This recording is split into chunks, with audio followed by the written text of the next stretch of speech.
estamos promovendo mais um encontro do interesse da nossa atividade, debatendo um dos conceitos mais valiosos da democracia e da publicidade, se não for o mais valioso, que é o da liberdade. É lógico que sempre acompanhado de responsabilidade.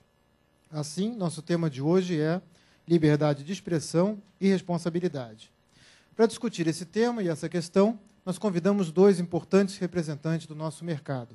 O Gilberto Leifert, diretor da Central Globo de Relações com o Mercado da Rede Globo e presidente do CONAR, e o Mário D'Andrea, sócio e CCO da Fisher & Friends. Eu convido os dois aqui para o palco.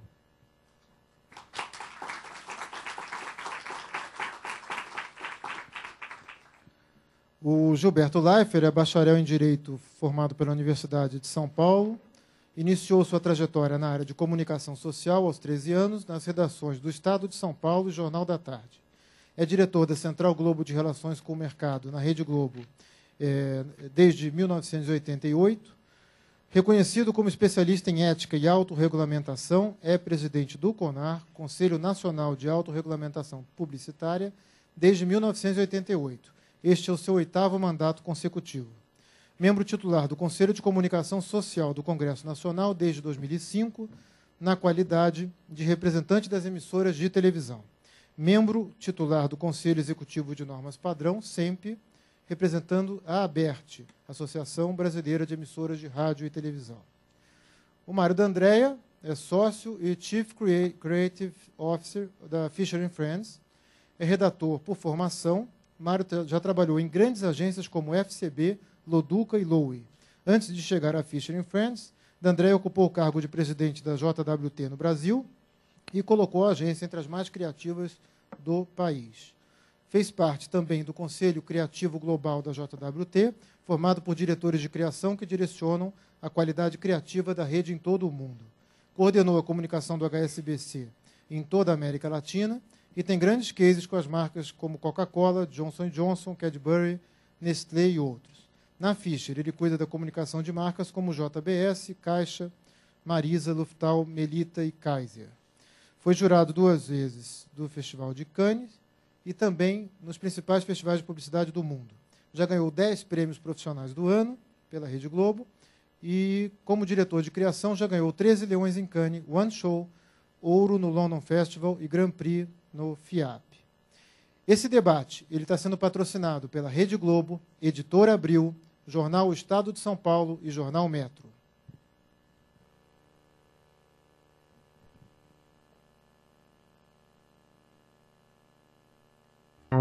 Todos os dias, o sol nasce, a bola rola, o país acontece. A gente ri, a gente chora, a gente cuida. O Brasil é grande.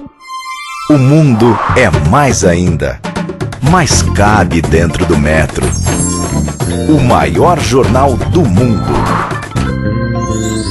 Comece o dia com ele. Metro. Diferente.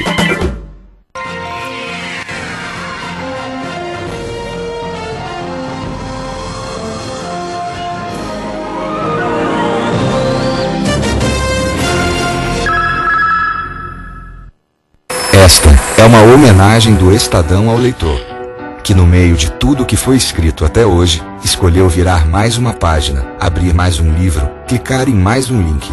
Agradecemos a você que lendo teve uma ideia e relendo mudou de ideia. Não importa como ou porquê você leu o Estadão.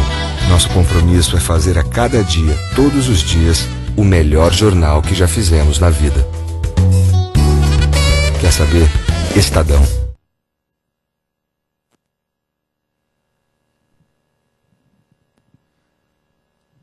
Muito bem. Nosso debate está contando com o apoio técnico da GTEC para a transmissão ao vivo para os capítulos regionais da APP espalhados por todo o Brasil e também para a ABP no Rio de Janeiro. As perguntas poderão ser feitas por todos os participantes que estão fora de São Paulo através do Twitter. E quero agradecer também à Escola Superior de Propaganda e Marketing, na figura do professor Licínio, que nos recebe com tanta cortesia aqui nesse auditório. Muito bem, então nós vamos começar o nosso debate e eu vou passar primeiramente a palavra para o Gilberto Leifert e já fazendo a ele uma pergunta uma provocação. Gilberto, há fronteiras entre a liberdade de expressão editorial e a liberdade de expressão comercial? Com a palavra, por favor. Bom dia, Renato. Eu agradeço muito a oportunidade da APP, da SPM, de comparecer a esse auditório, pessoas que acordam cedo e estão dispostas a debater logo cedo. Normalmente, os que fazem esse sacrifício são os mais indignados. Então, eu acredito que nós vamos ter um debate bastante bom. E, como também tenho oportunidade de me dirigir mais frequentemente a plateias hostis, que não é o caso, o que parece, eu fico muito feliz de revê-los. Tenho aqui, nesse auditório, muitos amigos, e me incluo, inclusive, entre os seus friends, que você dirige, né? Mas, respondendo concretamente à questão proposta, eu entendo que existem, sim, limites para a liberdade de expressão em relação ao conteúdo do jornalismo e liberdade de expressão comercial. A primeira, que é a mais sagrada de todas, que pertence à cidadania, ela impõe aos profissionais do jornalismo normas éticas que conferem à informação a qualidade indispensável de isenção, imparcialidade, apartidarismo, que permitem ao leitor formar opinião e tomar decisões. A notícia, ela deve ser livremente veiculada. Talvez mais adiante surja até alguma questão mais diretamente relacionada aos limites que o jornalismo pode se impor ou estar sujeito. Já em relação à informação comercial, no Brasil, ela estará, sim, submetida às restrições previstas na Constituição em relação a determinadas categorias de produtos e por via de autorregulamentação, que é o que nós fazemos no CONAR. Elas convivem perfeitamente. Os profissionais que operam jornalismo e publicidade sabem que existe uma antiga separação que no New York Times se denominou a separação entre igreja e Estado, e que é respeitada e cultivada e constitui um dos valores dos principais veículos, os mais bem estruturados. Normalmente respeitam essa separação e fazem dessa diferença de tratamento um motivo de segurança para o cidadão que consome informação editorial e publicidade, fazendo com que o jornalista também, quando está emitindo opinião, deixe claro que se trata de informação qualificada, informação enviesada, no sentido de que representa a opinião do veículo ou de quem assina o comentário ou opinião. Em linhas gerais, é isso, e a gente vai adiante em seguida.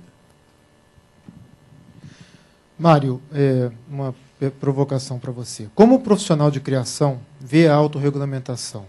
É um instrumento de responsabilidade ou de privação? Bom dia a todos. Obrigado pelo convite. Eu acho que o ponto de partida de qualquer criação ou de qualquer arte é a liberdade total. É isso que qualquer pessoa que trabalhe com criação, seja ela de que tipo for, vai sempre querer ter o espaço maior possível para desenvolver o que passa pela sua cabeça, o que passa pela sua alma. É sempre bom deixar claro, pelo menos na minha opinião, de que o que a gente faz, nós, criadores de propaganda, não é arte. Então, às vezes, se mistura muito esse conceito de achar que a gente é artista. A gente não é artista. A gente é, no máximo, um camelô eletrônico, um mágico de festa de criança, que está ali para entreter as pessoas e convencê-las a comprar alguma coisa, um produto, uma ideia, que, na maioria das vezes, elas não estão interessadas em comprar, né? Então, acho que esta é a arte do nosso ofício, né? E não uma arte simplesmente criativa com liberdade total. Portanto, acho que a autorregulamentação do que a gente faz é importante para que todos tenham, no mínimo, uma justiça na largada do trabalho. Seria muito estranho de que cada um pudesse fazer o que quisesse e não houvesse nenhum tipo de parâmetro. De novo, a gente está lá para vender alguma coisa. E na atividade comercial de venda, o mínimo de regra você precisa ter para que todos exercitem, inclusive, o seu ofício. Se todos trabalham com a mesma limitação, quem for um mágico melhor e conseguir entreter melhor as pessoas vai poder ter um resultado melhor. Então, acho que, no mínimo, isso faz com que você tenha formas de notar aonde você está desenvolvendo melhor e quem está desenvolvendo melhor o seu trabalho. Seria injusto que alguém pudesse fazer coisas que eu não posso fazer no meu dia a dia. Por outro lado, é sempre bom lembrar que eu saiba, pelo menos, e aí o Gilberto pode ajudar a gente mais nisso, é a única atividade no Brasil que se autorregulamenta. Jornalista, por exemplo, não tem nada parecido com o CONAR. E que eu saiba, outras profissões também não. E isto, inclusive, é algo que praticamente só no Brasil e poucos países estão imitando. O pouco que eu conheço lá de fora, eu nunca vi nada tão bem fundamentado e tão bem organizado e comandado por profissionais da área. Isso é importante. Eu, como profissional da minha área, posso dizer exatamente se aquilo está me incomodando a nossa atividade ou não, quando foi feita por outro profissional. E não alguém que não conhece o nosso dia a dia, não sabe do que a gente está fazendo ou como a gente está fazendo. E isso eu acho importante. De qualquer maneira, o criativo... a pior coisa que tem para um criador de propaganda é quando chega um bife e fala assim, vai aí, cria aí um negócio. Dá um desespero, pelo menos para quem é profissional da área. Assim, como assim? Me diz, pelo amor de Deus, para onde eu tenho que correr, porque não é pintar um quadro, né? O Picasso tem uma frase muito interessante que dizia assim, a arte é contar uma pequena mentira que mostra uma grande verdade. E é, no fundo, o que a gente tem que fazer. A gente tem que entreter as pessoas, contar uma história para que elas concordem comigo no final. Isso não quer dizer contar uma mentira, mas quer dizer entreter as pessoas. Mágico, numa festa de criança, está fazendo uma pequena mentira para que as crianças prestem atenção e fiquem paradas pelo menos 10 minutos, que parece que ele é pago, né? Para os pais ficarem com sossego 10 minutos. Então, acho que as regras que o mercado brasileiro vem se colocando de alguns anos para cá, por um lado, ajudam a nossa atividade como um todo e nos obrigam a ser mais criativos. No fundo, também é isso.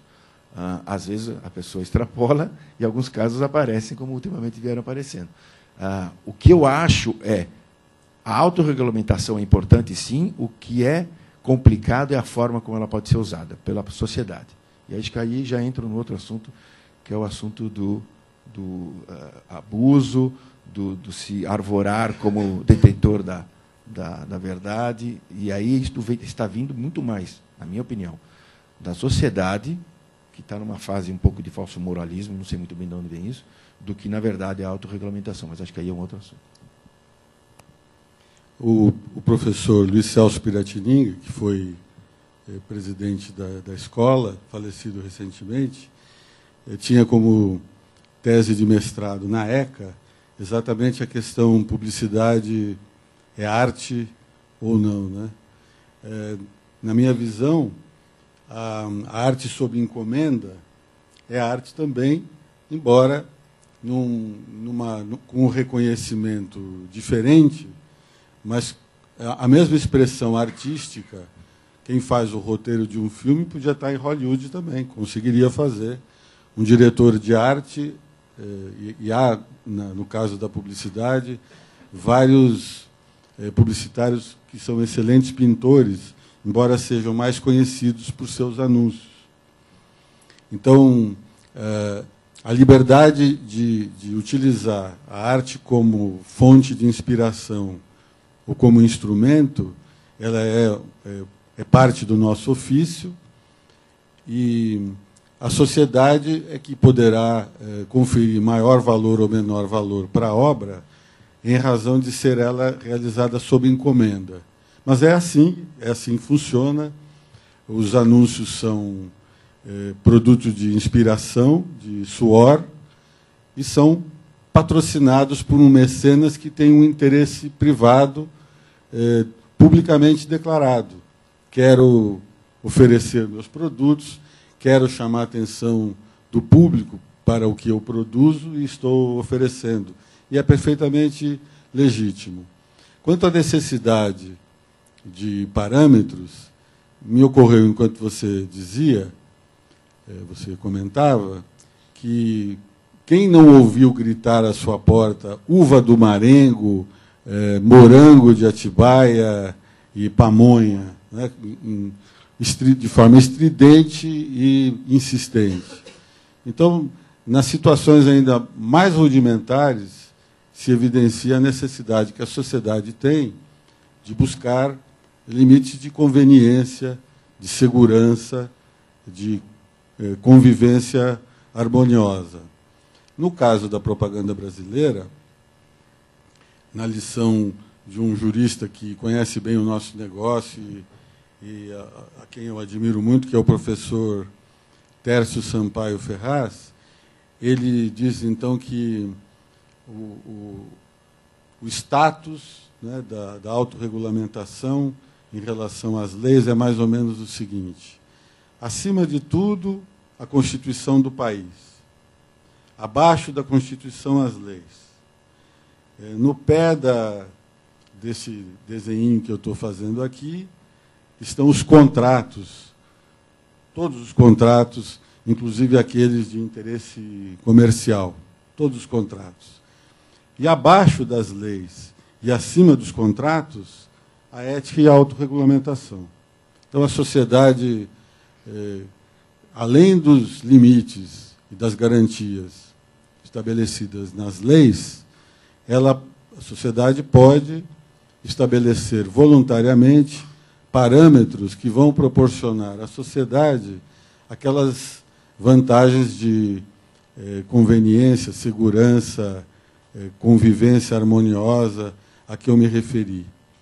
E, apenas para não deixar de comentar novamente em relação à arte, eu tive a oportunidade de fazer alusão a esse aspecto no último congresso de propaganda, e eu vejo na última fileira o Luiz Lara, a quem eu saúdo, que foi um dos líderes daquele momento importante da propaganda brasileira, recentemente presenciado. Eu dizia, então, que a nossa atividade, assim como a política e a arte, a nossa atividade, a publicidade, assim como a política e a arte, ela é exercida de modo a ser apreciada, julgada, criticada o tempo todo. É feita para fora, é feita para a sociedade.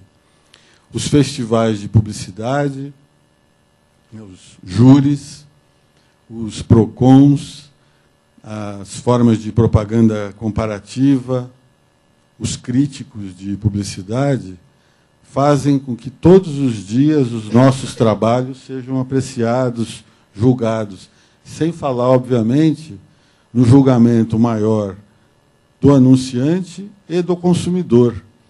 Então, são atividades que, assumidamente, são realizadas para agradar a sociedade, para interagir com a sociedade, para provocar reações com a sociedade, tal como a arte e a política.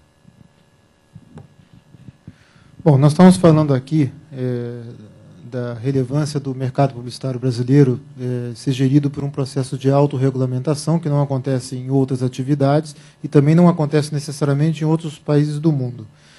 Mas isso não tem sido suficiente para impedir o surgimento de inúmeros projetos de lei que, através do poder público, restringam a nossa liberdade de expressão, já tão bem cuidada pelos nossos órgãos de mercado. Também não estão impedindo o crescimento desbaratado das questões do politicamente correto. Então, hoje não se pode falar mais nada, não se pode brincar com nada. Eu não sei como é que um criativo hoje consegue sentar num computador e produzir realmente alguma coisa diferente. Então, eu gostaria de ouvir do Gilberto a questão dos projetos de lei que não param de brotar, né? E apesar do mercado ser tão bem cuidado, tão bem gerido, e também do Mário a questão do excesso do politicamente correto, que também é um jeito de interferir, né, no andamento de um mercado que se autorregulamenta. Então, gostaria de ouvir os dois, cada um sobre esse ponto de vista. Hoje são cerca de 200 de projetos de lei, resoluções da Anvisa. Isso não significa que nós estejamos vivendo uma situação de calamidade pública em relação à publicidade. Os órgãos do Ministério da Justiça encarregados da defesa do consumidor produzem estatísticas. E o volume de reclamações fundamentadas contra a publicidade há vários anos fica em torno de 1,5% do conjunto de reclamações a respeito de produtos, serviços públicos endereçados aos PROCONs. 1,5% versa sobre publicidade, que é um número bastante pequeno em face do volume de veiculações que nós temos no país. Então, existe sim uma flagrante desproporção entre o real e o que se supõe ser uma necessidade de restrição à publicidade. Não significa, todavia, que a atividade que nós exercemos possa ser considerado por nós mesmos imune à regulação. Não, a gente aceita a regulação necessária, justa, proporcional, estabelecida por lei. A Constituição, como eu mencionei no início, prevê que leis sejam escritas a respeito de determinadas categorias de produtos e serviços, e nós entendemos que aquelas categorias estarão, sim, sujeitas a restrições legais, e que a sociedade deverá encontrar formas apropriadas, entre elas a autorregulamentação, de preservar a esfera de direitos individuais da interferência do Estado.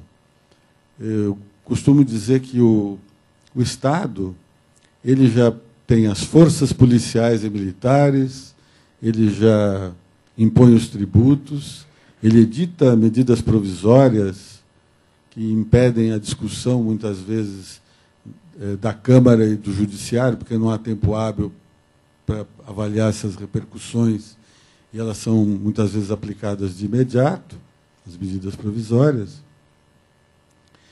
Então, o Estado tem um poder já muito grande, daí ser tão importante debates como esses, para que cada um de nós procure reconhecer os limites apropriados do exercício dos direitos individuais, como é o caso da liberdade de expressão.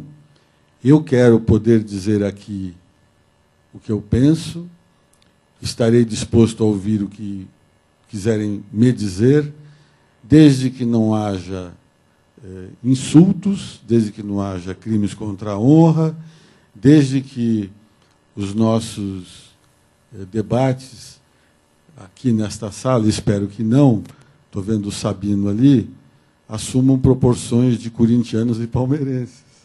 Tudo tem de ter limite. E é bom que assim seja. Limites esses que a sociedade poderá buscar. Sobre a questão do politicamente correto, me ocorre que tribos, né, grupos, os chamados, agora está muito na moda, não sei se vocês já tropeçaram em algum, chamam-se os coletivos. Nós podemos aqui nos denominar coletivo de defesa da liberdade de expressão, e dá para pedir audiência para deputado, dá para fazer manifesto, e muitas pessoas vão achar que isto aqui tem mesmo, que todo mundo aqui pensa igual, é movido pelos mesmos ideais, todo mundo aqui se conhece, se reconhece, e seria possível até dizer quem são essas pessoas. Não é verdade, e esses movimentos atuam assim e acabam produzindo regras baseadas em suas próprias idiosincrasias, me refiro então a redes sociais, a esses coletivos, e eles querem transpor aquilo que lhes apraz, aquilo que, por algum motivo, se é inspiração ideológica, vocação totalitária, o que seja, o desejo deles é fazer com que toda a sociedade se governe por aqueles princípios ou idiosincrasias que os move, como se aquilo devesse valer para todo mundo.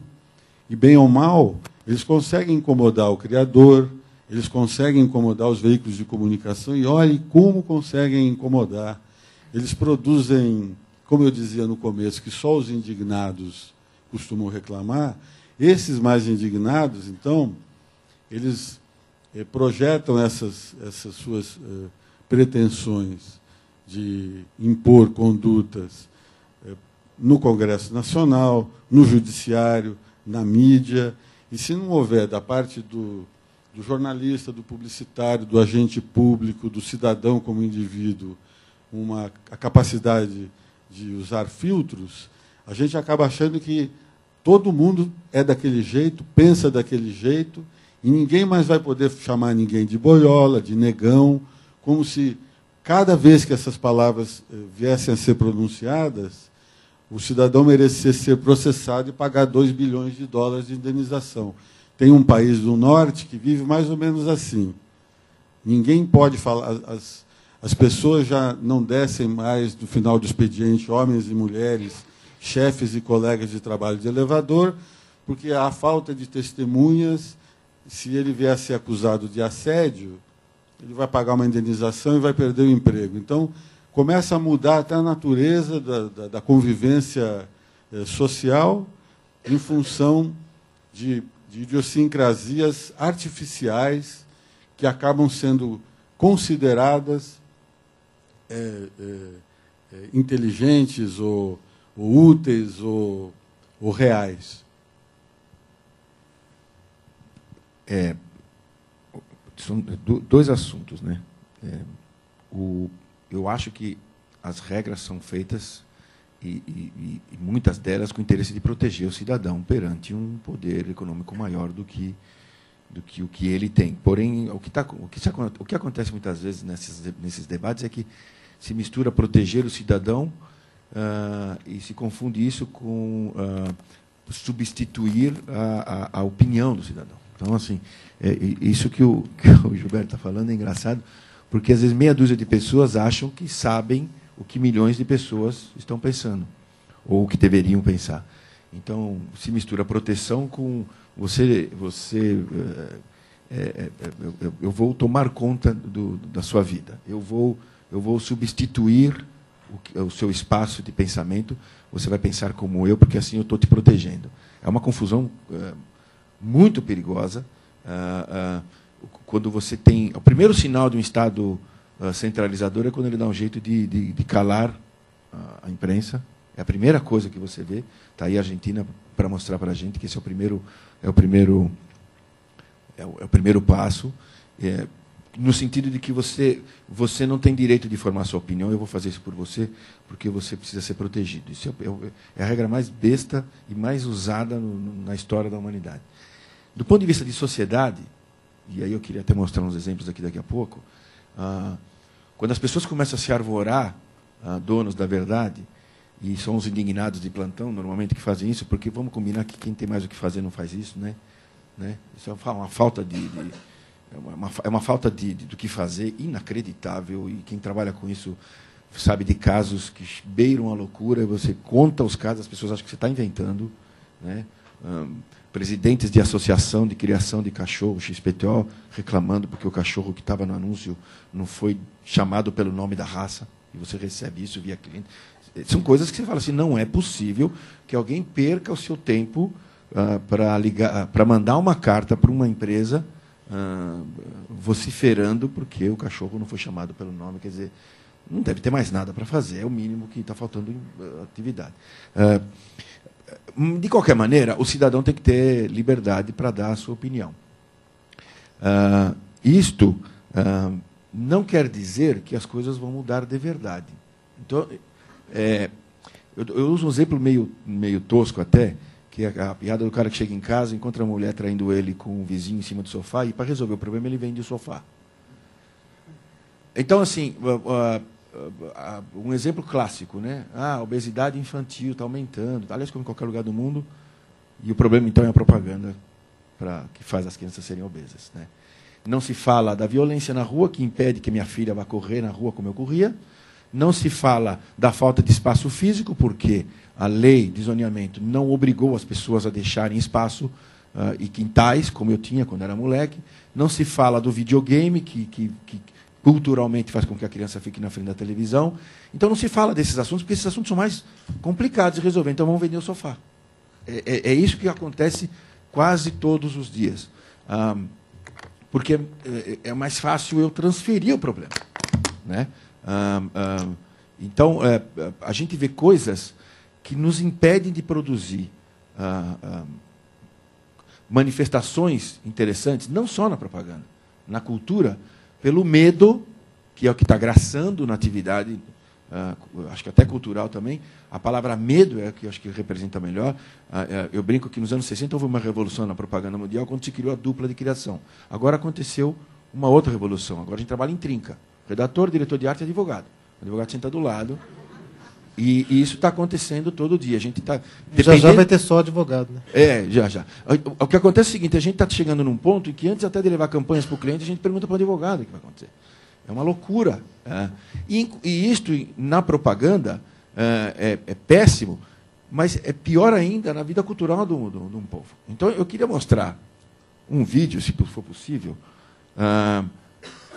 e eu vou explicar o que é esse vídeo, antes de soltar até. Isto que eu vou mostrar para vocês agora, muito provavelmente, eu quase com certeza hoje não iria ao ar. E tem cenas de manifestações culturais, programas de televisão e propaganda. É tudo, praticamente tudo que está aqui tem mais de 10, alguma coisa, tem coisas aí com 20 anos de idade. A grande maioria das pessoas aqui acho que vai lembrar, algumas quando eram pequenas. E aí eu volto a conversar um pouquinho. Vamos ver o vídeo? Que resposta puxa rancho.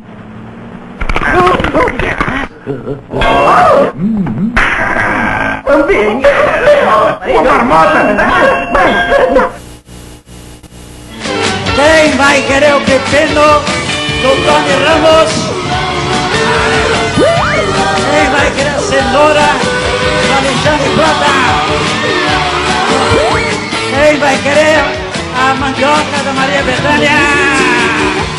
Alô, atenção! Todo mundo agora é azul! Azul! Gostei! Todo mundo azul! Peraí!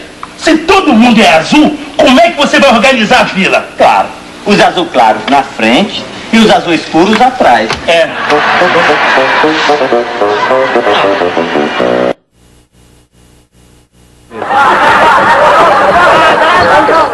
Sempre cabe mais um quando se usa borrachona.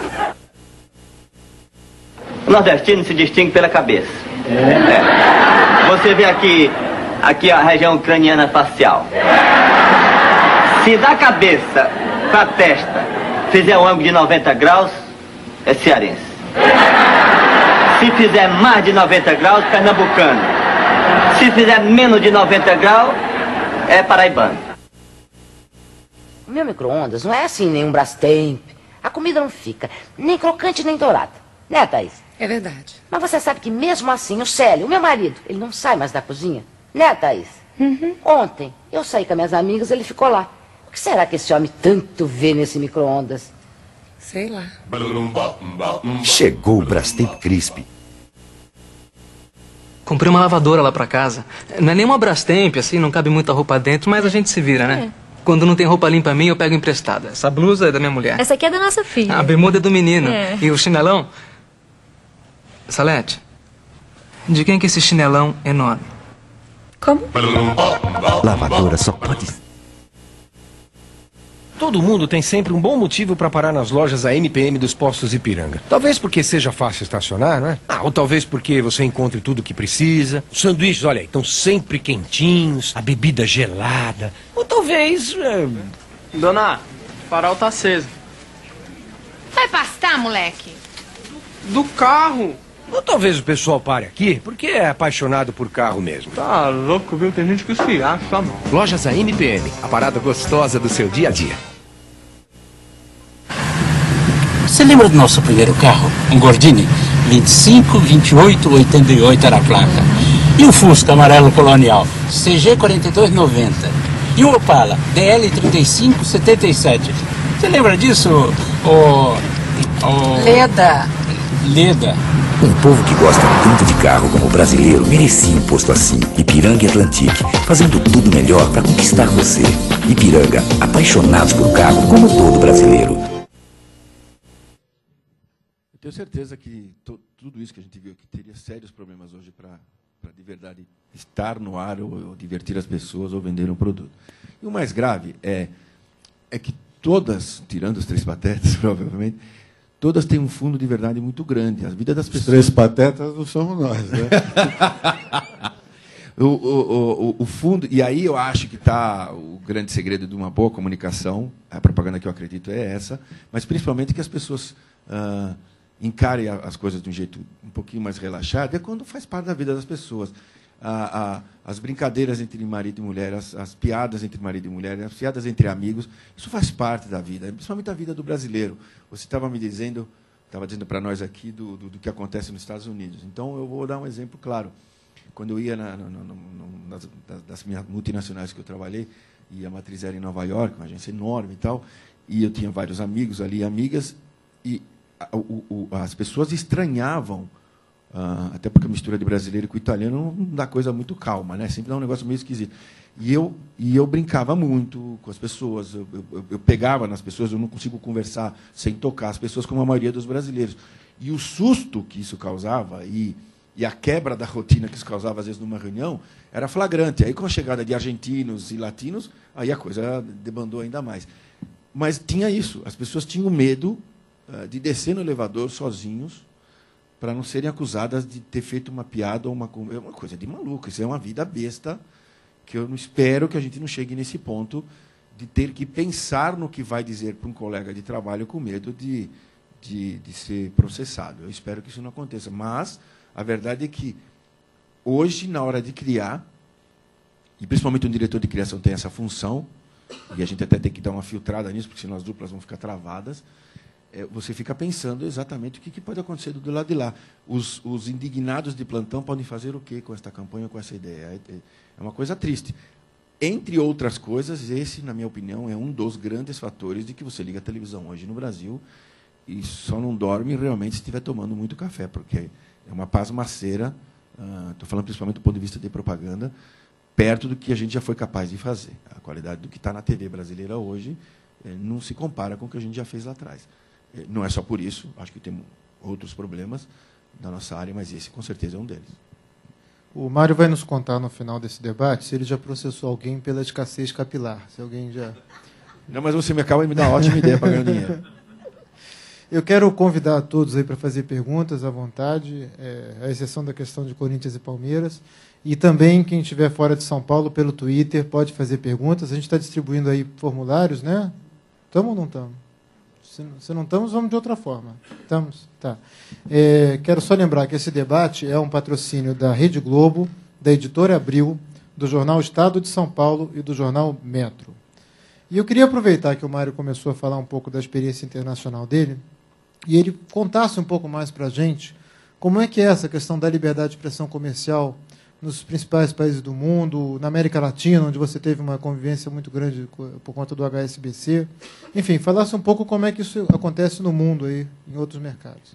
Bom, nem pelo trabalho, só de a gente ir para lá e observar, né? Quem é publicitário não consegue desligar e deixar de ser publicitário durante as férias. Eu, pelo menos, sou assim. Então, a gente é capaz até de desligar a televisão e sair da sala quando está passando algum programa nos Estados Unidos. Mas quando entra o comercial, você fica parado assistindo, não tem jeito.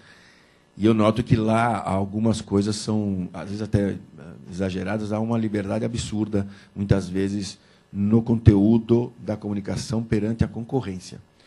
Perante os hábitos ou uso de costumes da sociedade, já não sei se não há essa liberdade ou se não há esse hábito. Eu não consigo definir. Mas, do ponto de vista comercial, você vê coisas ali que o Brasil jamais faria, de colocar dois concorrentes colados um no outro. A comparação lá é escandalosa. Eu acabei de passar lá 2 semanas de férias e fiquei impressionado de ver as seguradoras, né? O mercado de seguros nos Estados Unidos, primeiro, gigantesco, segundo, não sei se houve alguma coisa de uns anos para cá que deu um boom, deve ser o segmento que mais anuncia lá, com certeza, na TV, aberta, pelo menos. E a comparação de uma seguradora com a outra, por exemplo, é um negócio impressionante, impressionante. Sem nenhum, eu não notei nenhuma quebra de limite do respeito, né? Mas claramente sem o menor pudor, coisa que a gente não tem no Brasil, a gente não pode fazer no Brasil. Existe um pouco a máxima, no Brasil a campanha comparativa não funciona porque o brasileiro torce para o mais fraco. Eu discuto isso, eu não acho, de verdade, se a gente torcesse para o mais fraco, todo mundo era juventino, não é verdade? Então, mas, de qualquer maneira, há uma liberdade escancarada do ponto de vista comercial, do ponto de vista de hábito pessoal, ou de alguém brincar com outra pessoa, eu já não vejo isso. E eu acho que isso não tem a ver só com a propaganda, acho que tem a ver com o dia a dia das pessoas. Na América Latina, eu não vi nada de perto muito grande, porque não tive nenhum grande problema, até porque fazia banco. Então, você em banco já... O default já é você ter algumas regras pela atividade em si. Me parece, e aí isso ouvi do Gilberto outro dia, de que alguns países estão tentando replicar, alguns países, obviamente, com liberdade de expressão, estão tentando replicar a experiência do CONAR. Outros tentaram, não deu certo. Eu garanto que na Venezuela ninguém está pensando nisso agora. Então, assim, a América Latina não me parece um lugar homogêneo, porque os países estão em experiências de vida completamente diferentes. Você pega uma Colômbia que até 10 anos atrás a gente tinha certas reservas e o país hoje está muito bem, obrigado, com todos os problemas que eles têm do ponto de vista de liberdade. E a Argentina é exatamente o inverso. Então não há acho que, pelo que eu vi, o Brasil ainda está num estágio bem mais avançado na autorregulamentação e nas relações do mercado. Eu não vi nenhum país que tivesse a maturidade do mercado brasileiro. Eu queria comentar que a Constituição americana ela estabelece a garantia de liberdade de expressão. Isso é levado muito a sério, seja numa reunião de condomínio, onde as pessoas vão poder falar o que elas pensam, elas têm essa garantia e essa cultura da expressão, da manifestação do pensamento. E o título do nosso debate hoje é muito apropriado, liberdade e responsabilidade, porque lá nos Estados Unidos, onde a propaganda comparativa é tão usada, onde o dinheiro vale e a responsabilidade também, a propaganda comparativa, se constituir um abuso e vier a afetar os negócios do concorrente de maneira injusta, vai pagar indenização. E, da mesma forma, quando o consumidor é desrespeitado, também aquele que cometeu o abuso no anúncio está sujeito a boicote, a manifestações na porta da loja ou da fábrica, a execração de movimentos sociais. Então, eles exercem responsabilidade e também exercem liberdade, mas têm mesmo uma tradição de punição, de punibilidade, que é um aspecto que a gente aqui está devendo muito ainda.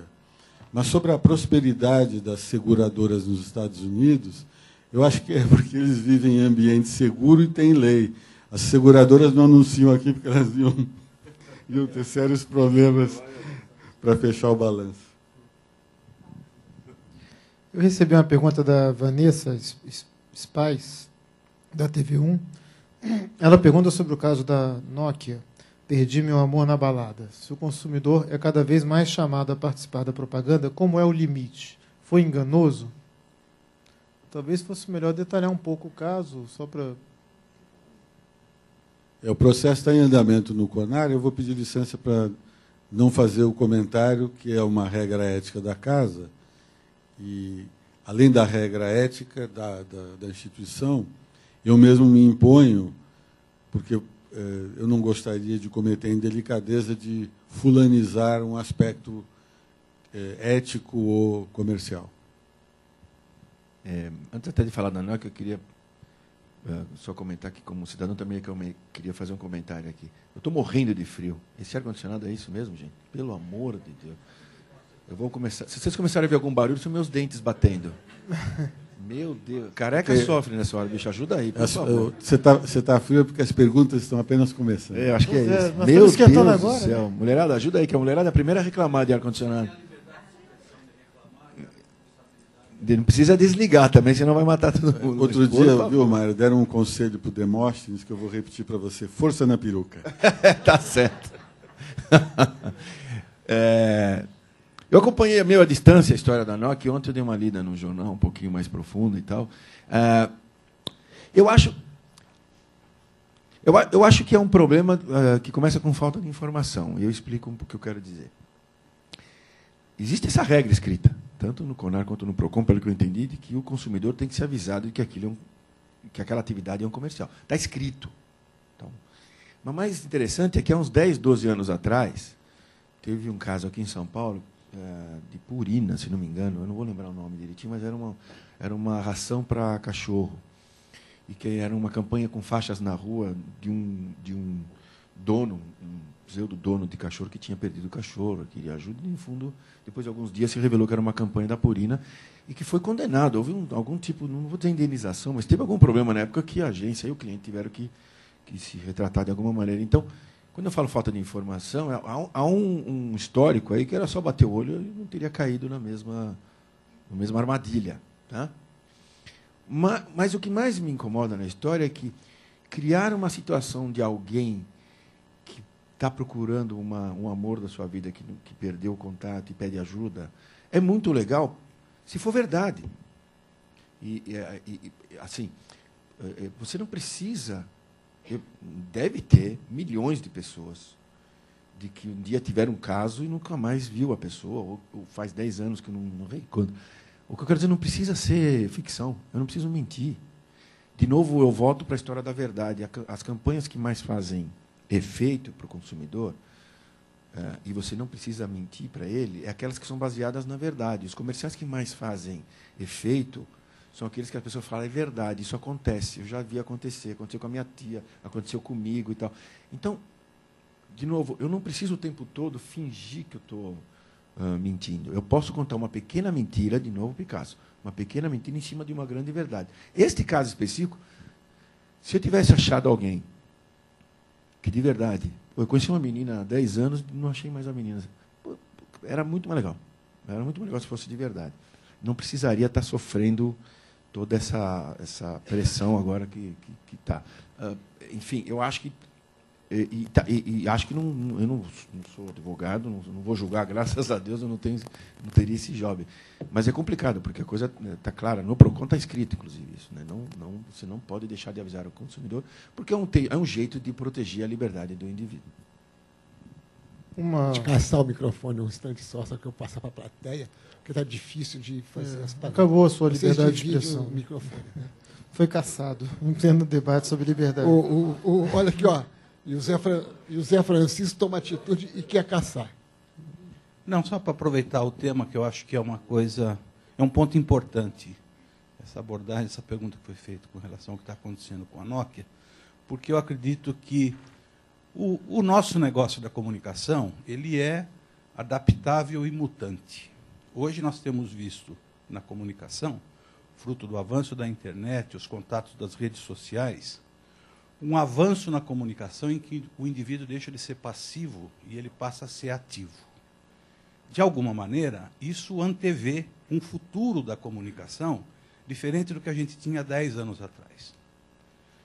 Visto por esse lado, essa campanha da Nokia, ela é uma história possível e verdadeira, e que se insere na revelação de que se descobre o telefone da pessoa amada e não encontrada por um atributo de um produto.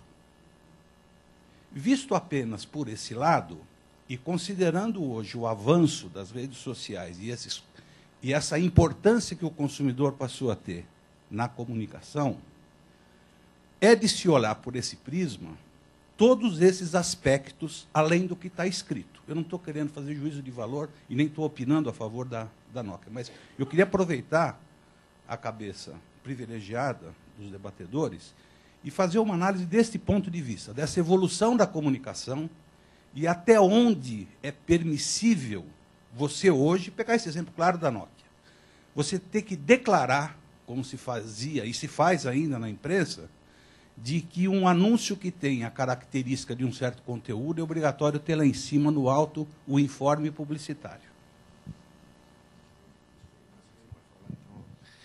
Não, pode deixar. Eu vou dar um exemplo. Eu acho que o que está em discussão aqui não, nesse problema, não é o uso da ferramenta, e é o direito de... O que acontece? Se você olhar ali, eu olhei ontem à tarde, o like e o dislike, tem 3 vezes mais dislike do que like. 3 vezes mais. Não é um volume representativo, que se somar tudo vai dar lá 6 mil pessoas, mas 6 mil já é uma bela pesquisa de opinião pública, né? Então, assim, 3 vezes mais pessoas ficaram pé da vida quando descobriram que era propaganda. Provavelmente, se eu tivesse avisado, estou inferindo, tá? Que aquilo era um jogo, através de uma marca que vai te ajudar a fazer aquilo, eu não teria 3 vezes mais de pessoas pé da vida.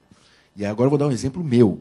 Há 5 anos atrás, já faz tempo, nós fizemos uma atividade na internet para o HSBC, casada com a campanha de televisão. Tinha um filme no ar, que era um filme que mostrava um cara que saía de Buenos Aires e ia até os Estados Unidos de carro, e durante o caminho ele deixava a barba crescer para surpreender o pai, que era barbeiro. Quando ele chegava na barbearia, o pai não reconhecia, porque o cara estava com a cara toda cheia de barba, e era um pai que não via o filho há 20 anos. Era uma história super emocionante. Então, na internet, a gente fez um jogo que fazia com que as pessoas participavam tentando encontrar o resto da família. Ele achou o pai.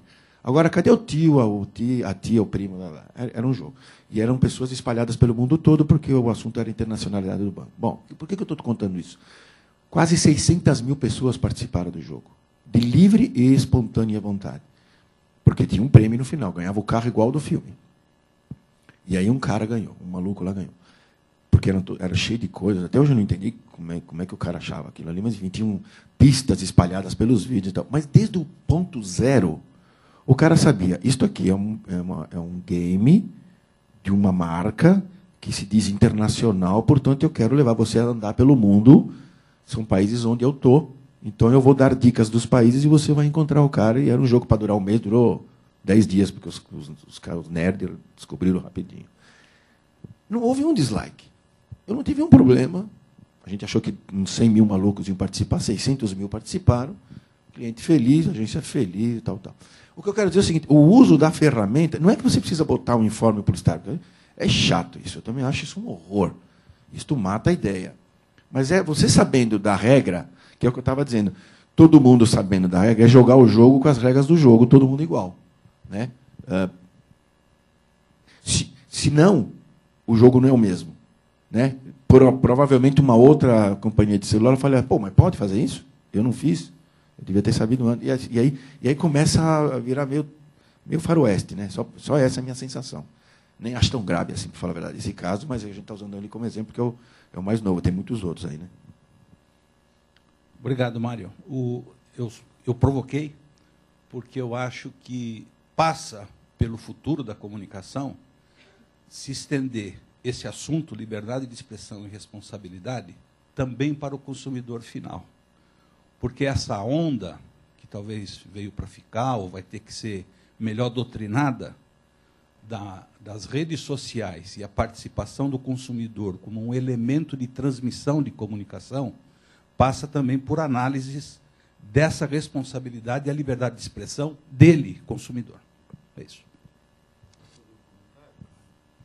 Eu queria comentar a respeito da conclusão a que o Mário chegou diante do volume de aprovações e rejeições manifestadas a respeito desse comercial.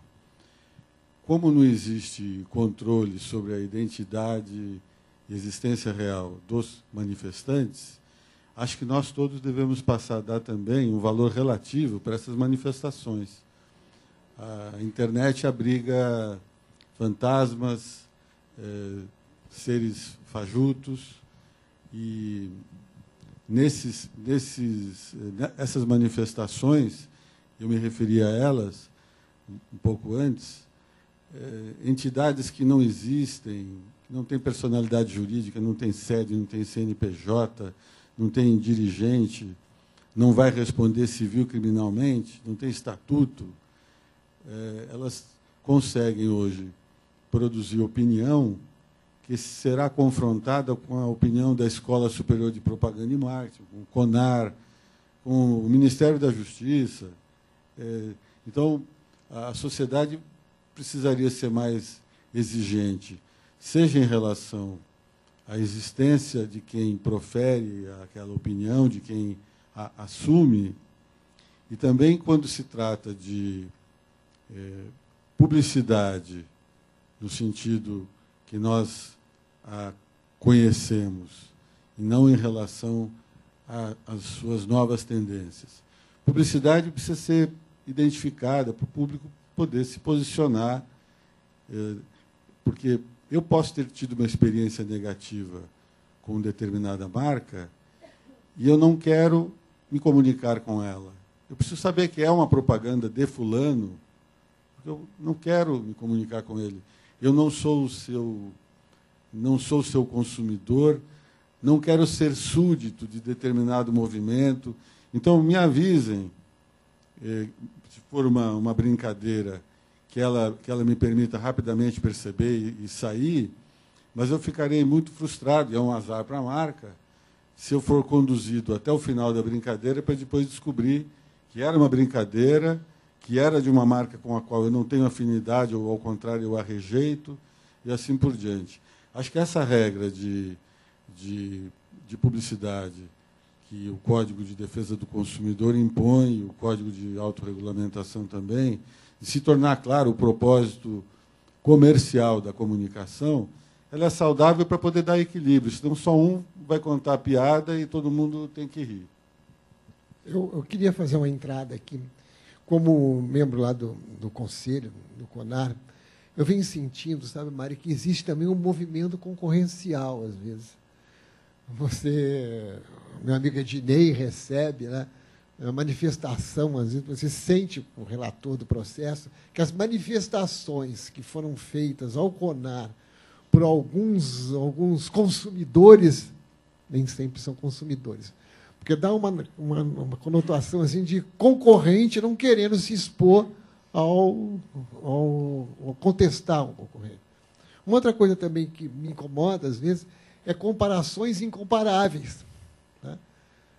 Ontem, por exemplo, eu vi um caso de o cara está comparando um produto sendo comparado a uma coisa incomparável. Então, acho que isso também nós precisamos ter um cuidado, porque vem acontecendo muito frequentemente. Né? São movimentos que nós precisamos, de alguma maneira, tentar evitar para que as coisas possam transcorrer mais claramente. Eu tenho uma pergunta aqui do Elcio Vieira, da HV2. Ele pergunta se o comercial invadindo o editorial é da responsabilidade do CONAR. Eu queria só confirmar se você está falando de merchandising ou de... Ah.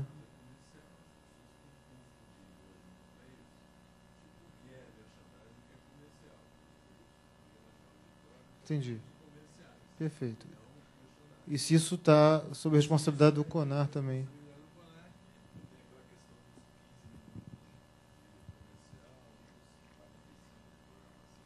O encaixe, a duração do tempo que pode ser comercializado não é atribuição do CONAR, é fiscalizar ou exercer algum tipo de controle. Tanto o Código de Defesa do Consumidor impõe também para o merchandising, infelizmente, a necessidade de explicitar a marca do responsável por aquela comunicação, de tal forma que o público prontamente distinga que é. Eu costumo brincar que, numa novela, um quiosque do Banco Itaú é do Banco Itaú, né? Então, não existe dúvida sobre que se trata de uma manifestação publicitária de determinado anunciante. Agora, quando um programa, eu vou qualificar de forma mais dramática o exemplo que você nos dá para comentar, quando um programa de entrevistas não é necessariamente jornalístico, mas tem um âncora que faz perguntas para alguém, que vai fazer a demonstração de um produto, acaba dizendo onde ele pode ser comprado e quanto custa, sem dizer que ali é uma oferta de um interessado pela qual o veículo, o programa ou o apresentador estão ganhando em razão de um contrato, isso é omitido para o público, o CONAR pode, sim, fazer alguma coisa, como o PROCON também pode, e, do ponto de vista ético, é, sim, uma baixaria, sobretudo se for um programa jornalístico.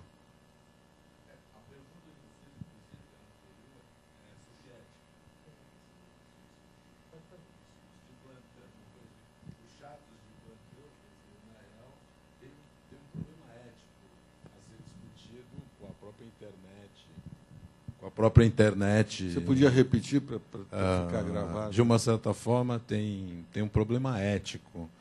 Hoje, com as novas mídias, que todos, de uma certa forma, têm a capacidade de reproduzir suas opiniões. Quer dizer, isso daí tem, de uma certa forma, colaborado para não ter responsabilidade. Então, quer dizer, eu queria saber a opinião de vocês em relação a isso. Quer dizer, a responsabilidade ética que a gente em 2001 tinha tanto, hoje já não é tanto assim.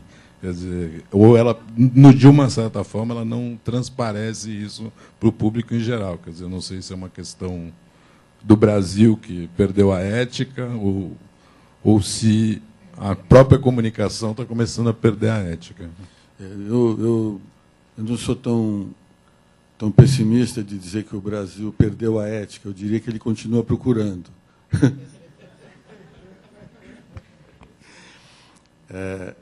Nós temos hoje o cacuete de resolver as questões por meio de regulação. Todo mundo que vive em comunidade sabe isso. Ó. O síndico precisa baixar uma norma, quer dizer, os indivíduos não se mostram capazes, dada a heterogeneidade da educação, da condição econômica, mesmo dos sentidos, uns escutam mais, outros escutam menos, uns sentem mais frio, outros sentem mais calor, e assim por diante. E essas diferenças, elas podem ser reduzidas, mitigadas, por meio de convenções sociais, não de leis, né? O Brasil adora resolver as questões por meio de leis. Os casos que nós estamos aqui analisando, eles são todos do domínio da ética. O comerciante deve deixar claro que ele é comerciante, o consumidor legítimo, em boa-fé, não precisa dizer nada, mas quem se faz passar por consumidor para criar um caso no CONAR está cometendo um abuso e conspirando contra valores muito mais sagrados para todos, né? Eu acho que estes, sim, merecem respeito e defesa. Mas, a meu juízo, a regulação ela se mostra muito ineficaz no Brasil, e o melhor exemplo é a assimetria que existe hoje entre as atividades exercidas pelos particulares, por nós todos, nas relações com o Estado, ou como fabricantes de produtos e serviços, as normas todas que uma empresa que está subordinada à fiscalização da Anvisa deve cumprir, e a absoluta leniência do Estado em relação aos serviços que ele próprio concede. Transporte público, saúde, né, educação. O Estado só impõe regras e as exige dos particulares. Tem um gap incrível. E nós todos convivemos com isso.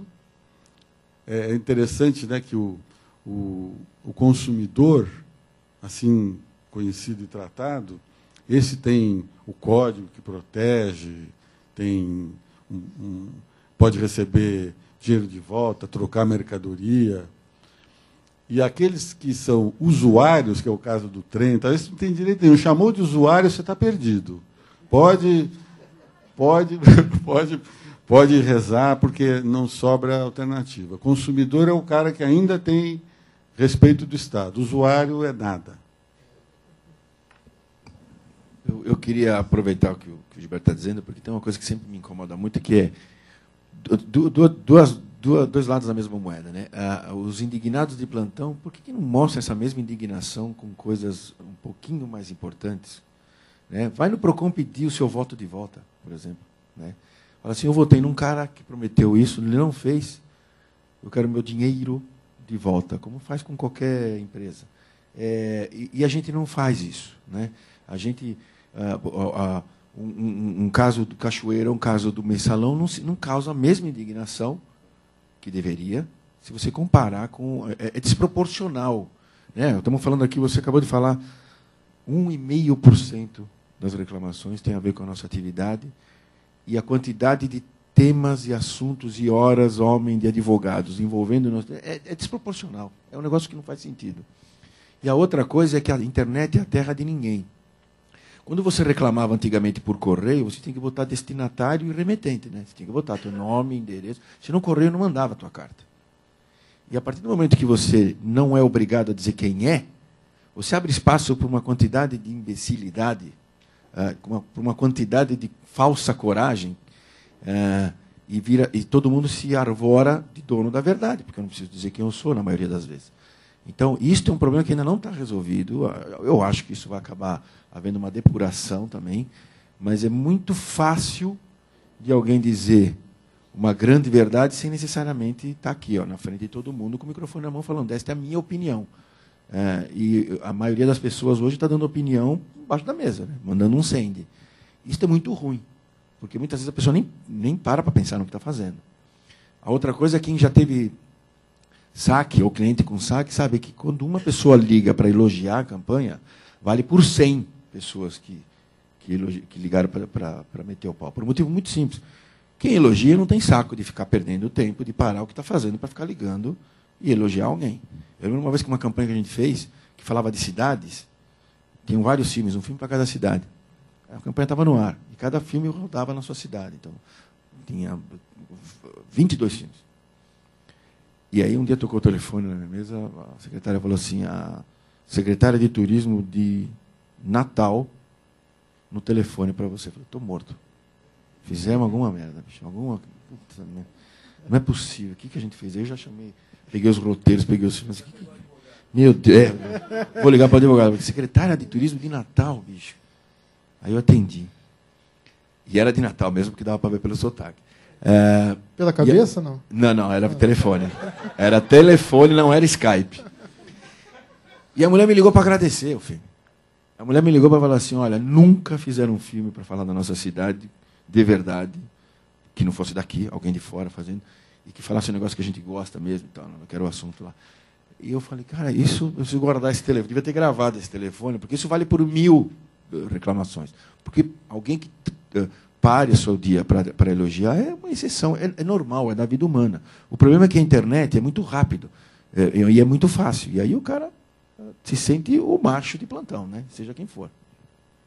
Renato, posso fazer uma pergunta ao senhor? Claro. Ao senhor Gandini. Eu queria dirigir uma pergunta para o Mário. O Mário, você, no início da sua exposição, você disse que a propaganda brasileira vive um momento aí de mesmice, que a coisa já não é com toda a liberdade. Você acha que essa falta de liberdade é por causa da autorregulação? Ou por causa das duplas de criação mais o advogado? Ou porque já não se faz mais Mário D'André como antigamente? Tem um outro problema que não tem a ver com a autorregulamentação, que é a ditadura da pesquisa. E todo mundo tem um pouco de medo de tocar nesse assunto, não sei muito bem porquê. Mas, assim, você faz as mesmas perguntas para as mesmas pessoas no mesmo ambiente. Isso é uma pesquisa de opinião. Né? Você bota 15 pessoas que não se conhecem numa sala de vidro e faz as mesmas perguntas, as respostas vão ser sempre as mesmas, porque as pessoas usam o seu repertório para responder a pergunta que você me fez. São pessoas que têm um tipo de vida, um tipo de conhecimento que não as leva a escrever e fazer arte. Eu ainda insisto na história da arte, só para explicar. A história da arte que eu estava dizendo era: o artista parte do pressuposto que ele faz algo que o toca, e aí ele conta para as pessoas. As pessoas podem gostar ou não, mas é uma manifestação que vem de dentro dele, da vida dele. E a propaganda, eu tenho que abdicar, inclusive, daquilo que eu gosto, daquilo que eu vivi, para agradar as pessoas e convencê-las. Então tem um movimento inverso aí. Por isso que eu falo que é mais entretenimento do que arte. Só por isso. Só para tocar o assunto. Mas a ditadura da pesquisa e a palavra medo é o que está graçando nos dias. Então, assim, eu quero ter segurança total da minha campanha. Não existe segurança total, graças a Deus. Senão um engenheiro e químico faria propaganda. Eles não fazem, eles não sabem fazer. O imponderável faz parte. Quando um cara escreve uma novela, ele não tem certeza de que 100% das pessoas vão gostar da novela. Ele tenta, mas ele não tem certeza. E também não é esta a intenção dele, é autoral. Quando alguém faz uma campanha, ela tem a intenção de provocar uma reação nas pessoas, entre outras pessoas que não vão gostar. E aí tenta-se agradar todo mundo numa pesquisa. Aí volta a pesquisa e diz assim, olha, em determinado segundo do comercial, a atenção da pessoa... Porque agora tem gráfico, é um negócio de maluco, bicho, é um negócio de louco. Eles acham que as pessoas são ratinho de laboratório. E graças a Deus não são. Então, o cara faz a pesquisa, volta para o cliente, e o problema não está tanto na pesquisa, está na forma que ela é usada. O cliente assume aquilo como se fosse a Bíblia. Então, hoje, todos os pesquiseiros viraram Moisés com as tábuas da salvação para o cara. O cliente olha para aquilo e fala assim, beleza, eu vou fazer isso que o cara falou porque eu vou me garantir. Ele vai garantir que vai ser mediano. Mediano, para agradar todo mundo, você tem que ser mediano. Né? Eu não estou aqui agradando todo mundo, tem gente que não está gostando. Mas, para agradar todo mundo, eu teria que falar coisas mornas, que não afetasse nada. Mediano para medíocre é um pulo. Aí você liga a televisão, está tudo medíocre. Porque eu não quero assustar ninguém. Eu não quero... Esses comerciais que a gente colocou aqui, provavelmente pesquisa também não passaria. Não passaria. Como assim? Imagina uma sala com 15 pessoas, metade é mulher. Esse filme do cara que esqueceu o nome da mulher, bicho, ia tomar um pau na hora. Mas na hora. Não interessa. Eu não estou aqui para agradar todo mundo. Estou aqui para dizer coisas que as pessoas lembrem de uma marca que acredite em algumas coisas. Voltando para o teu assunto. Sim, um problema de roteiros, porque é uma geração que nasceu visual. E, de novo, a gente volta para a internet. As pessoas não leem. É outro problema, tá? As pessoas não leem mais como se lia antigamente. O cara lê o lead da matéria, e a gente faz isso também, né? Está lá na internet. A internet é um inferno. Porque você está lendo o lead da matéria, já tem um negócio piscando aqui do lado, aí você clica, vai para outro, e fala, puta, o que eu estava olhando mesmo na internet? Não lembro mais. Já perdi. Eu estava vendo um negócio, fui para ver a notícia do Palmeiras, daqui a pouco estou vendo a guerra na Síria. Quer dizer, não faz... Porque é assim, o veículo é assim. Mas você não lê mais profundamente nada, portanto, você não tem mais a dialética, você não consegue mais falar as coisas. Conversa com a molecada. Eu tenho filhos de 28, 23 e de 8. A de 8 é menina, ela dá um pau nos dois. Com certeza ela fala melhor do que os dois, não tenho dúvida disso. Mas há uma dificuldade de se expressar muito grande para falar as coisas. Até emocionalmente. Por quê? Porque este mundinho da internet fez essa geração ser criada de um jeito que, na hora de escrever um roteiro, dificulta. Então, nós temos esse problema de roteiro. Não é que não são bons criativos, até porque tem outras mídias onde a gente vai muito bem, obrigado. Então, não é um problema de criação, é um problema de técnica. Mas também há este problema de quando você tem um roteiro que incomoda, a pesquisa vai derrubar, não tem como, porque a pesquisa vai trazer para você o que a média daquela população, daquela sala falou. E o ponto de partida está errado. Eu achar que colocar pessoas numa sala com estranhos, que sabem que vão ser perguntados, vão ter que responder a algumas perguntas, replica a vida real, é uma loucura. Ninguém em casa assiste televisão pensando, uma hora que terminar o comercial, eu vou ter que dizer o que eu acho dele para minha mulher que está aqui do lado. Não é assim, a vida das pessoas não é assim. Portanto, esta experiência não está replicando a vida real. Ela é só um cheiro, é uma tendência.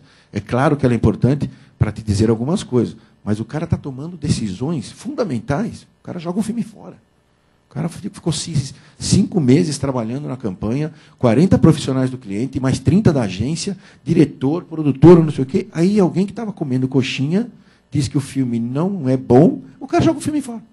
É uma loucura. É um negócio que não faz o menor sentido. Um bom exemplo, Seinfeld, eu acho que todo mundo gostava de assistir Seinfeld, foi reprovado várias vezes em pesquisa. Eles faziam pesquisa e as pessoas faziam, mas o cara não fala nada. Qual é a história? Quem vai namorar com quem? Quem vai casar com quem? Não vai ter isso. Então isso aí é uma porcaria. Foi reprovado várias vezes. O diretor da emissora, o diretor de conteúdo falou assim, vai para o ar porque eu sei que isso é bom. As pessoas não acham bom porque as pessoas não estão acostumadas com isso. Steve Jobs falava assim, eu não faço pesquisa, eu faço o produto e mostro, porque aí ele vai dizer que quer. Ninguém imaginava que ele não conseguiria viver sem iPhone ou sem iPod e hoje. Então, assim, isto está pasteurizando a propaganda na televisão, eu acho. Quero convidar aí os companheiros de fora para fazerem perguntas. Só com o microfone aqui, Renato. Rio de Janeiro, Campinas e demais cidades aí que estiverem recebendo a gente, por favor. Eu só preciso formular uma pergunta que eu já tinha recebido aqui e já vou passar imediatamente a palavra. Da Patrícia Branco, do Instituto Palavra Aberta. Ela pergunta para o Gilberto. Na sua fala do 5º Congresso, você disse que a propaganda está sofrendo bullying. Como rebater esse bullying de forma a convencer a sociedade que esta ação pode se conectar, aliás, pode acontecer sem prejuízos da sua liberdade? Quer dizer, como é que você convence a sociedade de uma maneira que convença que não está havendo prejuízo da liberdade? O bullying como uma das formas de liberdade de manifestação. Acho que isso que eu entendi. Estou vendo a Patrícia fazendo adeus ali, vamos deixar. Então deixa ela falar, que é melhor. Formular.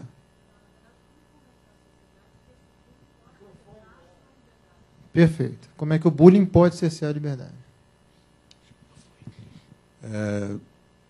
Se os indivíduos, por falta de educação cívica, não têm noção a respeito de seus direitos, como é o caso provável de muitos brasileiros, eles não têm noção a respeito desta prerrogativa de se pronunciar, de fazer escolhas, de ter suas opiniões. Ele não poderá distinguir o que é excesso de liberdade de expressão, como é o caso do bullying, porque muitas vezes aquele que está exercendo a crítica ou manifestando oposição, ele pretende a aniquilação do outro. É muito comum que os oponentes, em relação à publicidade, por exemplo, que os nossos oponentes, não que eles desejem moderação, equilíbrio, mais politicamente correto, não. Frequentemente, os opositores pretendem banir, proibir, aniquilar, exterminar a liberdade de expressão. Então, essas manifestações, elas tornam a convivência democrática do debate virtualmente impossível. Não há como dialogar com quem pretende a extinção do outro. Ele só será atendido mediante essa extinção. Não há possibilidade de convencê-lo. Agora, a sua pergunta é muito importante porque ela remete à necessidade inadiável do Brasil de bem educar os indivíduos.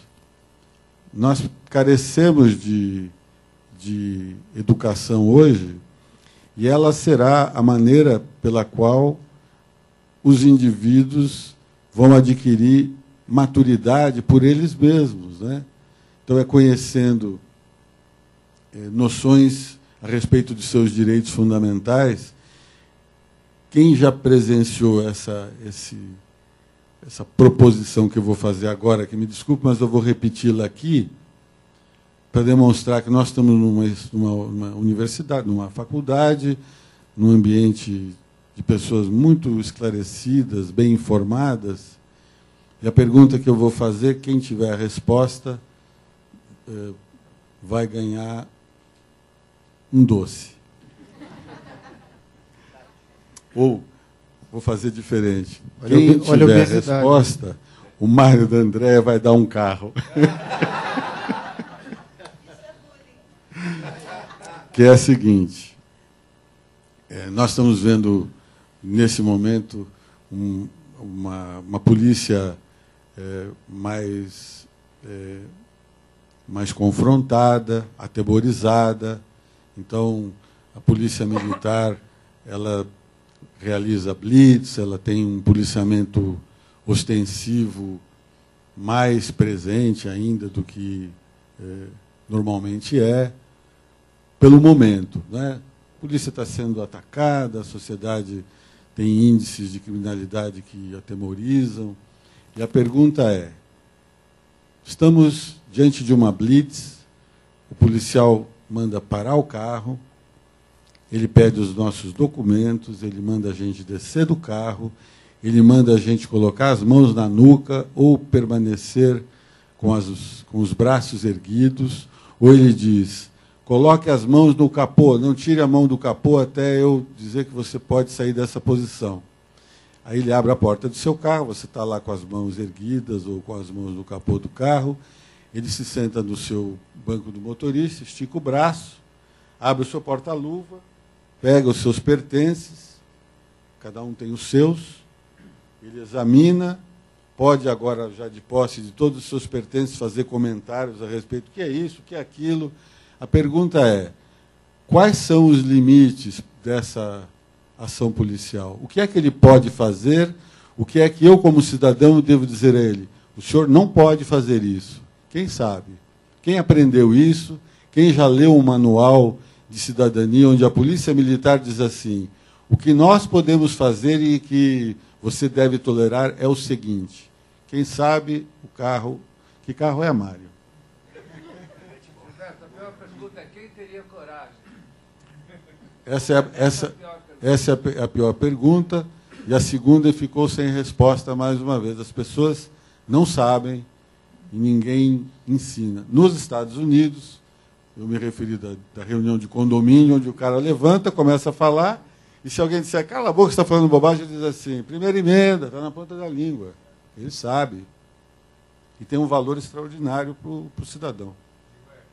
Você não acredita que tanto essa falta de conhecimento a respeito dos direitos que o cidadão pode exercer e do que, no caso, por exemplo, a polícia pode exercer, como também o cacoete de regulação que você mencionou da cultura da nossa sociedade, não deriva da ausência de funcionamento da justiça, que é totalmente inócua pela absoluta lentidão, né, e inúmeras possibilidades de instâncias, de recursos, enquanto nos Estados Unidos o cidadão tem uma justiça que, qual o nível de justiça que ela pratica, não dá para a gente medir, mas que ela funciona com agilidade, com certeza.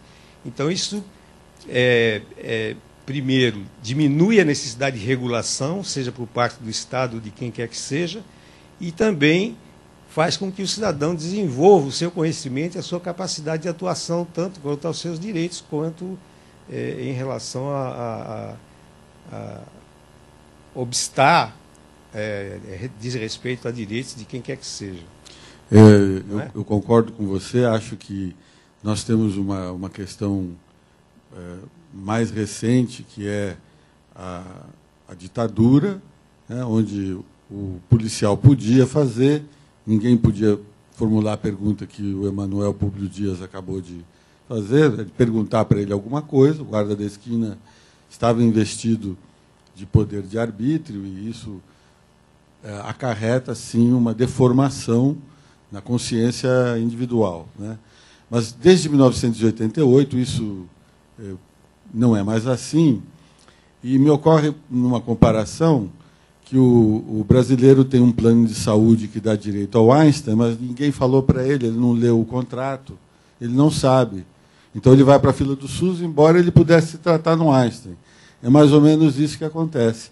Como a gente não ensina, não propaga os direitos individuais, eles são violados porque quem viola abusa da circunstância de que o outro não conhece o próprio direito.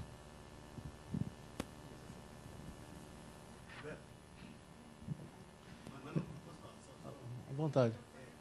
Aconteceu comigo há 15 dias atrás. Eu contratei uma pessoa lá em casa, uma empregada lá em casa, ela não tinha carteira de identidade. Eu pedi para ela por que ela não tirou a carteira de identidade. Vou tirar com ela. Ela não foi tirar a carteira porque eu com medo de ser presa, porque ela estava com 3 meses atrasado no carnê da Casa Bahia.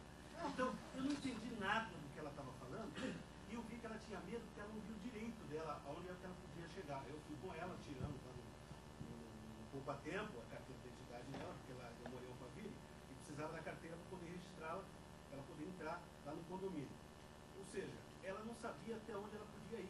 Eu estou falando de uma pessoa que está há 10 anos trabalhando lá. São só 3 prestações, paga para ela. Não precisava me poupar tempo. Renato, Mário, Gilberto, eu queria inicialmente pedir desculpa a vocês. Eu cometi o erro básico de falar, não, eu vou dar uma passadinha na minha sala antes de ir, que vai dar tempo. Não deu, cheguei atrasado, mas estou curtindo muito esse debate. E queria fazer uma proposta de uma discussão que talvez, Enio, possa sugerir um novo debate.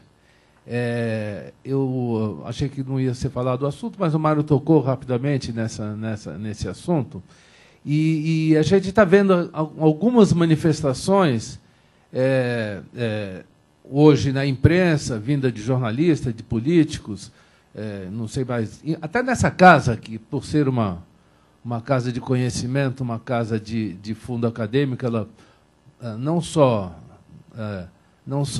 acolhe, como até propõe que opiniões divergentes sejam colocadas, mas eu falo da liberdade de expressão e responsabilidade da propaganda de governo, das empresas de governo, que tem sido, aqui e ali, atacada como um mal para a sociedade em si, quando o mal realmente é o mau uso, usando as duas acepções da palavra mal, né? O mau uso da propaganda de governo transforma essa ferramenta, que é uma ferramenta importantíssima para a comunicação, não só das empresas do governo, como do próprio governo, porque cumpre a sua responsabilidade de se comunicar com a sociedade, transforma isso numa coisa ruim, mas nem por causa disso se deve proibir de uma vez por todas. Mas uma coisa que eu gostaria de comentar, e que eu acho que também é uma das coisas que as pessoas também não sabem, é que o CONAR estende a sua jurisdição, a sua ação, à propaganda de governo e das empresas de governo, e as pessoas acham que não, né? Então, o governo também é responsável por aquilo que fala e por aquilo que comenta. E eu acho que, mais uma vez, entre proibir a propaganda de governo e dizer que o cidadão, nesse caso o cidadão não o consumidor, tem direito de se expressar através do CONAR, a opção é claramente a que a gente já conhece. Foi em 2005, foi 2005, no aniversário do CONAR, nós propusemos que o CONAR colaborasse com os partidos políticos na construção de regras éticas para a propaganda política. E esse assunto, como vocês podem imaginar, não teve repercussão nem aceitação. Não fomos procurados. Eu acredito que foi falta de insistência nossa, eles não se interessaram. É interessante notar que os representantes políticos que se elegem fazendo uso da propaganda política, que não têm regras éticas estabelecidas, o político fica dispensado de dizer na sua campanha: olha, eu superfaturo, eu estou sendo processado, minhas contas não passaram no Tribunal de Contas, Quer dizer, a gente não fica sabendo de nada, se não for através da imprensa. Aquela regra de que o refrigerante tem de falar mal dele mesmo, o biscoito tem de falar mal dele mesmo, tem gordura trans, tem sódio, tem açúcar, tem de avisar, procure o médico, aquelas advertências todas, a propaganda eleitoral está imune. Eles, representantes políticos, gostam de exercer a mais ampla liberdade, avançando os domínios até do respeito a uma determinada ética, que seria a dos políticos, e se permitem tudo, e exigem depois dos anúncios. Então, temos esse problema. A propaganda governamental, o CONAR, não só já julgou várias vezes, me lembro aqui do BNH, do Ministério da Saúde, o Ednei depois pode até... Petrobras, que foi um caso muito importante e mais recente. Então, o CONAR pode, sim, fazer isso, como também o faz quando é o governo que reclama de um anúncio. O CONAR julga também reclamações originárias de autoridades do governo. E agora, nesse campo da propaganda governamental, o CONAR já tem hoje um estudo e pretende, mais rapidamente possível, não em ano eleitoral, avançar a respeito do tema. Existe necessidade, sim, de se melhorar a qualidade da comunicação pública, que nós todos aqui que somos do meio sabemos que tem disfunções técnicas e éticas. As técnicas é que os administradores públicos se permitem destinar as verbas sem respaldo na boa técnica, de maneira discricionária, o que não é democrático e, ademais, ofende os princípios da moralidade administrativa. Mas esses aspectos que dizem respeito à técnica me importam menos aqui. Eu acho que existe, sim, deficiência ética que pode ser aprimorada para o Estado fazer uma comunicação correta. Parece que pior do que o candidato que promete fazer e não faz é aquele que promete que não vai fazer e faz, né? Gilberto, com a tua experiência no Conselho de Comunicação do Congresso e a tua experiência grande e extensa no CONAR, o que você considera hoje o maior ataque à liberdade de expressão comercial?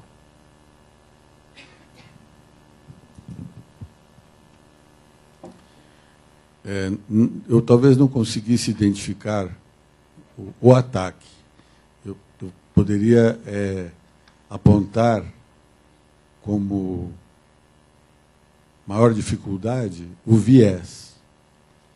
Que propostas aparentemente decentes pela origem, é uma ONG de gente séria, ou é um deputado que tem na sua base a fé como motivo de ligação a uma comunidade, mas eu me refiro ao viés, a inspiração totalitária, o desejo não revelado de tutela, então de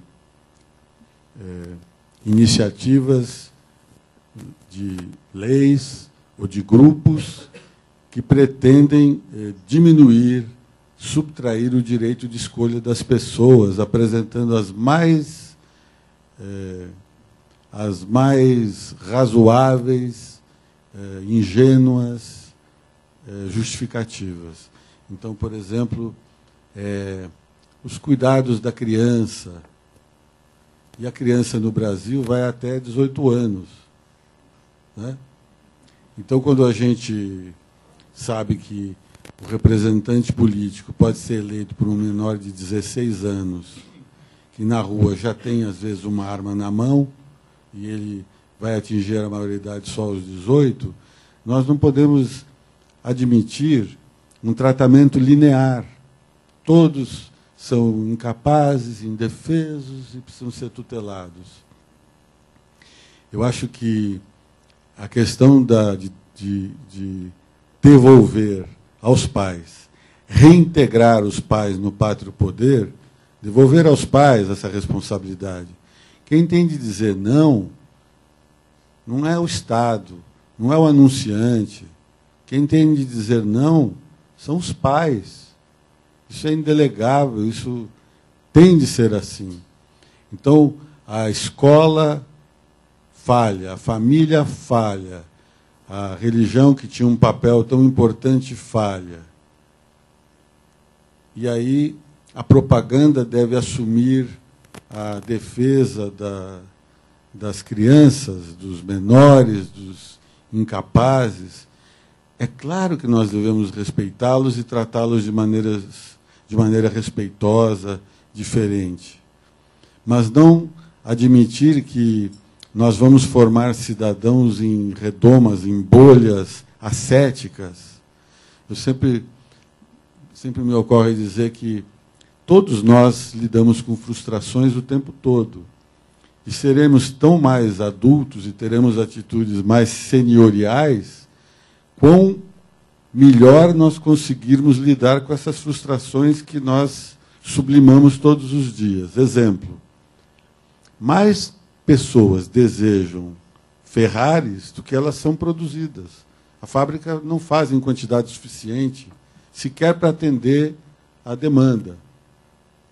Quem não tem dinheiro ou não consegue vaga para comprar, fica frustrado. E é assim a vida. Eu dou um exemplo mais pessoal. A empresa onde eu trabalho tem um diretor-geral, que vocês todos conhecem, uma pessoa muito competente, e é um só. Não adianta, não criam vagas iguais a dele, e nem se aspira a fragmentar o poder dele a fim de proporcionar a mesma alegria de dirigir a empresa para todos os demais. Não é assim que a vida funciona. A vida não é assim. Então, as crianças, elas devem lidar com a sua condição, com a condição econômica da família, como mudar de realidade. Papai não pode. O vizinho tem. E vamos explicar que assim é a vida. As pessoas têm diferenças físicas, estéticas, econômicas, sociais, porque é da natureza humana. Não é a lei que vai fazê-las rigorosamente iguais, e as suas legítimas aspirações fazem com que o mundo avance. Uma criança inquieta, uma criança não frustrada, doentia, mas aquela que lida bem com as aspirações, porque teve boa educação, ela será um adulto muito saudável e socialmente útil. Então, acho que, resumindo, que eu fiz aqui uma divagação imprópria para quem precisa trabalhar em seguida, me desculpem, educação para que essas crianças lidem bem com as frustrações, canalizem suas aspirações e sejam consumidores aptos a tomar decisões no futuro. Patrícia, obrigado pela pergunta. E na prática, para o Mário, como é que é a vida de um profissional de criação de agência que recebe uma conta de um alimento para criança, de um brinquedo, de uma roupa para vestimenta infantil, e tem que se proteger dos ataques futuros, tem que respeitar a regulamentação, tem que acatar a pesquisa? Como é que é sair dessa?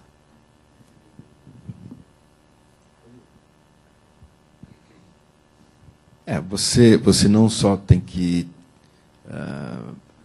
pensar em como chegar na cabeça do consumidor, como parece que ficam colocando, parece que você vai bater uma falta e tem 5 barreiras, né? Então, você começa a ter que inventar jeitos, e que não é o melhor jeito de se desenvolver nenhuma ideia, né? Mas, de qualquer maneira, a gente até entende que a criança, e eu concordo muito com o Gilberto, né? A criança no Brasil vai até 18 anos, o que é meio estranho, mas que a criança tem que ter algum tipo de proteção, porque não tem o mesmo discernimento de um adulto. Tem uma série de coisas que a gente tem que levar em consideração. Mas eu sempre lembro de 2 coisas nessas horas. Eu lembro que, quando eu tinha 4, 5 anos, a minha primeira memória era de um programa infantil que chamava Pullman Júnior. Quem tem a minha idade vai lembrar disso. Tá vendo? Todo mundo lembra. Pullman Júnior. E eu, até hoje, aos meus 50 anos, não posso ver um bolo Pullman que eu tenho vontade de comer inteiro. Né? Que é gostoso. sei lá, deve ter gordura hidrogenada, não sei o que tem, mas se pintar na minha frente eu vou comer e ponto. Não por causa do programa, porque era gostoso, eu era criança e era um dos poucos doces que a gente tinha acesso. E o programa de desenhos animados que eu assistia era patrocinado por esse Pullman Júnior. Eu não era gordo, até estou gordinho agora, mas na época eu garanto para vocês que eu não era gordo. Não era gordo e eu comia muito Pullman. Comia muito, porque eu adorava. Ainda gosto. Estou comendo até se deixei como até hoje. E porque eu fazia atividades que não me permitiam engordar. Eu jogava bola na rua o dia inteiro. Meus pais, quando eu exagerava em alguma coisa, me diziam, para, apesar que italiano não é muito comum falar isso, pelo contrário, ele enfia, né? Mas eu tinha um tipo de educação que me dizia até onde eu podia ir. E aí entra um pouco no que o Gilberto falou, que é o sistema italiano de educar filho, que eu acho genial, principalmente italiano do Sul. Meu avô, né, meu nono, a gente às vezes ia falar com ele, pô, eu queria isso, queria liberar para mim, e falava assim, Estava resolvido o problema. Eu falava, não vai dar, já entendi, não vou ter, não vai comprar, não vou ganhar, acabou o assunto. Virava as costas e ia jogar bola. Eu assim, meu filho, eu sei que é gostoso, eu sei que você quer. Não dá, né? Não dá, pronto. Sem grandes problemas, sem grandes discussões, sem grandes teorias. Hoje, todo mundo quer discutir relação, é um negócio impressionante. Todo mundo quer deitar no divã e ficar discutindo relação com o filho. É um negócio impressionante.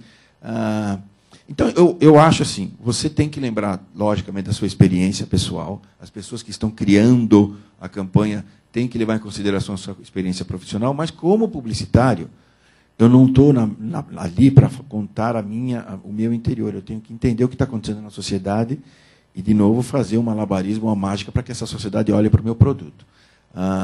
O exagero da regulamentação é um negócio que incomoda todo mundo. Um exemplo muito clássico, que a gente estava falando agora há pouco. A quantidade de jovens que fumam é assustadora. E são pessoas que não viram campanha de cigarro. Muitas delas nunca viram um comercial de cigarro na vida e fumam desbragadamente. Então, por isso que eu acho assim, é aquela coisa do sofá, é o 1,5% da atividade tendo que resolver os problemas da sociedade como um todo. Bom, nós estamos com o nosso horário estourado. Vou fazer a última pergunta, então, por favor. Bom dia, meu nome é Felipe, eu trabalho como freelancer. Eu queria fazer uma pergunta para o Mário. Você lembra daquele caso dos sites, acho que cabe muito bem aqui no assunto, do caso do site que fizeram para comentarem sobre diretores de criação, esse tempo, e aí a gente viu, deram liberdade de expressão, na terra de ninguém, né, na nossa internet, e a gente viu para onde foi a responsabilidade do pessoal da casa, né?